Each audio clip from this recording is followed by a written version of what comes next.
Hey guys, and welcome back to my channel.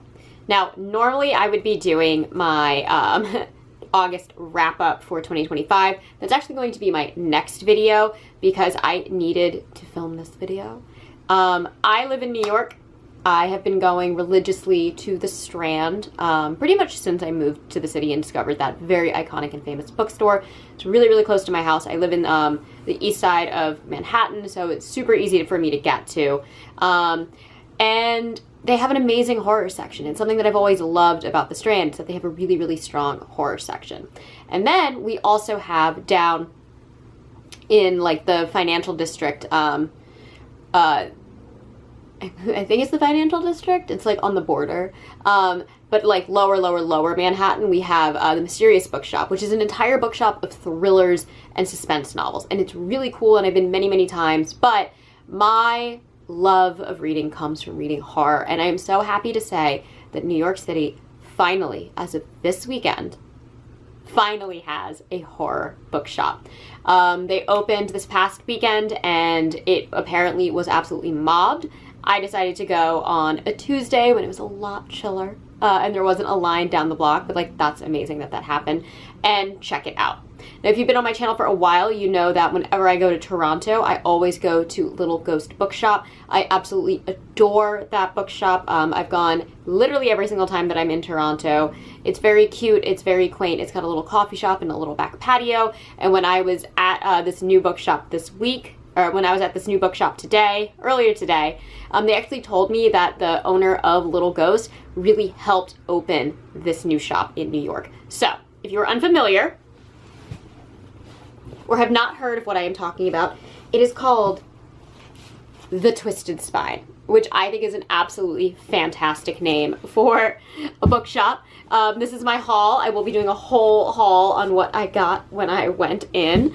But it is called The Twisted Spine. It is in Williamsburg in Brooklyn. I believe it's like 306 Grand Street. I think that was the address. And it is adorable. I'm absolutely going to insert a little photos and videos that I took when I was there. So when you walk in, you'll be greeted with a coffee counter alongside their new releases. They also have an entire section for New York City authors. You're going to see Rachel Harrison and Nat Cassidy and Clay McLeod Chapman. And it's actually a lot bigger than Little Ghost. I would say it's about twice the size of Little Ghost in Toronto. And everything is done by themes and categories instead of by author, which I don't know how I feel about that. I really liked being able to see like creature features and haunted houses and Halloween and like underrepresented voices, but I'm not sure how I feel about things not being organized by author as well. I like the alphabetical moments. They also do pastries, and I had to get this little zombie like strawberry pie thing. It was absolutely delicious. And they have an entire section of like jewelry and merch. Here's my little zombie, and you can actually see that there's an entire back patio with this really cool kind of like graveyard mural in the background. So all in all, I just thought it was absolutely awesome. I chatted with a lot of the staff there for a while. I think the one thing that I didn't really get was like footage of this cute little fake fireplace that they have. But you can literally sit, have a coffee, have a snack. I think they also do like adult, like alcoholic beverages as well. Buy a book, read a book, hang out. It was just so cute and so lovely. And I'm so happy that we have something like this now in New York because I feel like it was really missing. So I love supporting local bookstores. I love supporting small businesses. So I had to go and get as many books as I could that were on my most anticipated reading list. They actually gave me this bag. I think normally you do have to pay for it, but they did give me this bag, which is really, really cool, and I'm totally going to just wear it around and represent them. But yeah, so I have 4 books here. I'm gonna talk about what they are, and then read the synopses and make this kind of like a little mini book haul. But first up, I did get my husband a cute little birthday card. It's his birthday in like a week and a half. And I thought this was so cute. And it's Cthulhu opening gifts. And it says, "You have become a great old one." And I just thought it was too cute not to buy. But then on top of that, I have, let's see, 3 books that were released this year and one that was released last year that I have not yet picked up to read. and let's chat about it. So first up, I had to finally pick up Memorials by Richard Shizmar. So I'm a huge fan of Richard Shizmar. I really liked Chasing the Boogeyman and Becoming the Boogeyman. This is what he wrote right after that duology, and he does have a new novel coming out called Widow's Point, which I'm very, very, very excited to read. I don't think it comes out until either later this month or next month, but I forgot to pick this up last year, and I definitely want to read this before I go into Widow's Point, and let's hear what this is about. 1983. 3 students from a small college embark on a week-long road trip to film a documentary on roadside memorials for their American Studies class. The project starts out as a fun adventure, with long stretches of empty road and nightly campfires where they begin to open up with one another. But as they venture deeper into the Appalachian backwoods, the atmosphere begins to darken. They notice more and more of the memorials, featuring a strange, unsettling symbol hinting at a sinister secret. Paranoia sets in when it appears they are being followed. Their vehicle is tampered with overnight, and some of the locals appear to be anything but welcoming. Before long, the students can't help but wonder if these roadside deaths were really random accidents, or is something terrifying at work here. Richard Shizmar is a really interesting author. He writes a lot of stuff based in Maryland, which is where he is from. He is also the owner of Cemetery Dance Publications, which I just absolutely adore that publishing house so much. So I am very, very excited to read this. I'm assuming this is a newly released paperback because it has an excerpt from Widow's Point in here. And that's kind of why I think this version was available at Twisted Spine. I will say, I can't make any full comments on the selection at Twisted Spine because I was informed that their opening weekend, they got absolutely mobbed and a lot of their stock got completely bought out. And then on top of that, their new shipments of books were supposed to have been delivered the day that I went in, but hadn't arrived yet. So I was really looking for the new Darcy Coates book. I was looking for a couple other books as well that I didn't see there, and I was a little stunned that they didn't have those particular authors or that selection. But I don't want to make a judgment on the bookstore solely because I know that they had their stock fully wiped out, and that's awesome and great for them, and we need to continue to support brick and mortar horror bookstores because it's a really amazing thing for us to have. So I will definitely be going back in the next coming weeks and then actually really assessing their selection. So just so you know, not going to use this as like a review of the bookstore. I think it was fantastic. I really appreciate what it was doing, and I'm really happy that I was able to get my hands on a lot of the books that I have in front of me. Okay, next up. This is on my most anticipated list for 2025, and this is My Ex the Antichrist by Craig DeLuey. All right, so I think everybody has read, or everybody knows Craig DeLuey for episode 13, which is a very, very fun book that takes a very House of Leaves-y turn that I still don't know how I feel about it. And then last year he released, what was it, How to Make a Horror Movie and Survive, I think was the title of it, which seems to be the title of like every book in the last like 2 or 3 years, especially some new releases coming out. And it was kind of his love letter to slasher films of the 80s, and I really appreciated that aspect of it, but I don't think I loved the story he put before us. So I'm really interested to read a third book by DeLuey because I have a lot of thoughts on what I've read from his writing so far, and I tend to enjoy his prose, but I don't know if I enjoy his execution of storylines. So we're gonna dive into this and see if I can get like a more concrete opinion on Mr. DeLuey. So it says, from rising star of horror Craig DeLuey comes a twisted tale of love, heartbreak, and the apocalypse. We all have bad exes. Lily Lawler's just happens to be the Antichrist. 1998, Lily Lawler and Drake Morgan form a punk band. Drake inspires faith in some, fear in others. Lily is a believer. 2010, at the height of her stardom, Lily walks into a police station and confesses to a murder. Now, the band has refused to talk to the press about their riotous past, Lily's confession, or anything else. It's been over a decade, but Lily has finally agreed to an interview, and the band is following her lead. What follows is a story of prophecy, death, and apocalypse. A story about love found and love lost. A story about the Antichrist. Maybe it's all true, maybe none of it is. Either way, this is their story, and they're sticking to it. Alright, so this kind of dives back into that trend that I've been talking about on my channel a lot, which is like old school rock and roll love letters from horror authors. I just read Schrader's Chord, which is fantastic, and that really falls into that. Heart-Shaped Box by Joe Hill, to me, is definitely the one that really started this movement. I know that was written in like 2007, but I feel like I've seen it regurgitated a lot. Brahms' Evil in Me, We Sold Our Souls by Grady Hendrix. They're kind of everywhere, so I'm really interested to see how this book fits into that genre that seems to be emerging. And I will be doing a video on that very soon, probably after I read this, though, now that I know that this is kind of in that realm.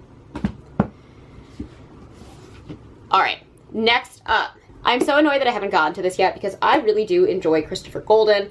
I remember reading this premise when I did my most anticipated list back in the winter, and I completely forgot to pick it up, and it came out in like February or January. I don't know. It came out during the cold months, and I still haven't read it. So this is The Nightbirds.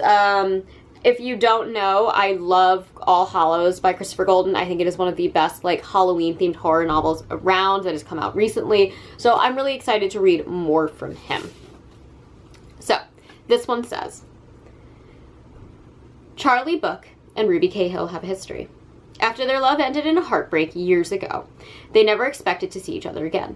Now, as part of his work for the Texas Parks and Wildlife Department, Book lives aboard the Christabel, a 19th century freighter half sunken off the shore of Galveston. Ooh, Galveston always has a lot of true crime things going on in real life. Interesting setting. Let's continue. Over many years, a massive forest of mangrove trees has grown up through the deck of the ship, creating a startlingly beautiful enigma that Book refers to as the floating forest. When a powerful storm churns through the Gulf, he intends to sleep on board as usual. But when he arrives at the dock, he's stunned to find Ruby there waiting for him, and she's not alone. With her are a mysterious woman, May, and her infant child, who ask Book to hide them aboard the Christabel while they're on the run. Only, it isn't the police who are after them. It's a coven of witches who the woman has fled from, stealing away the helpless infant for whom the coven has hideous plans, or so May claims. It's lunacy, and Book wants nothing to do with it.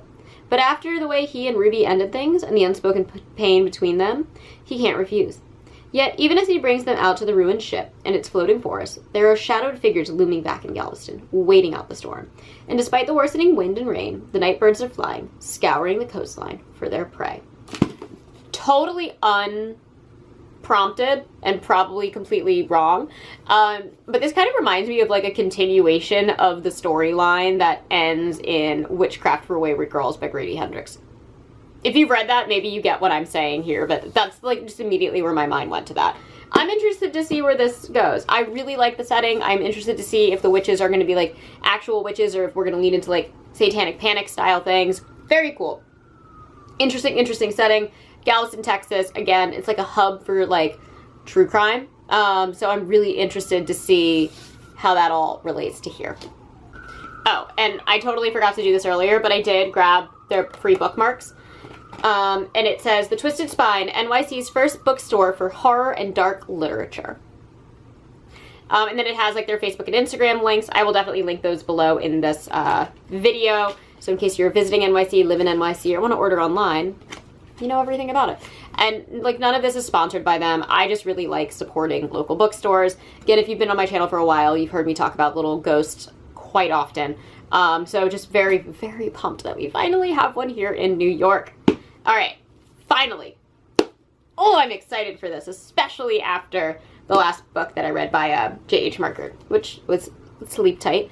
I've also read The Nightmare Man and Mr. Lullaby. They're all very, very fun. I think Sleep Tight was my favorite from him. This is J.H. Marker. He writes like dark mystery thrillers that sometimes have an air of the supernatural to them, and I really enjoy his writing.